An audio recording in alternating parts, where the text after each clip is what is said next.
আমি world vision থেকে কম্বল পেয়ে অনেক খুশি।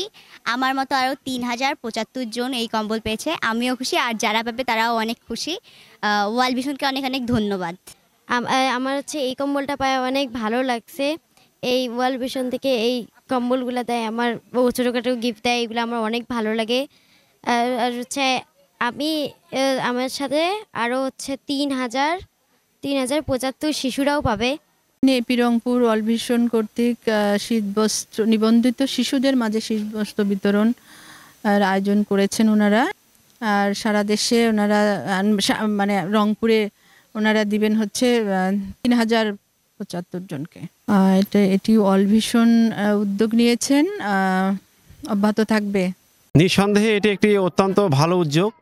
ওয়ার্ল্ড ভিশনকে আমার পক্ষ থেকে এবং বাংলাদেশ শিশু একাডেমির পক্ষ থেকে আন্তরিকভাবে ধন্যবাদ জানাচ্ছি এই শীতার্ত বন্ধু শিশুদের পাশে দাঁড়ানোর জন্য, এবং সবসময় তারা ভালো উদ্যোগ গ্রহণ করে থাকেন। এটি আমাদের আমরা সকলেই প্রত্যাশা করি ভবিষ্যতে আমাদের এই শিশুদের সাথে তারা থাকবেন।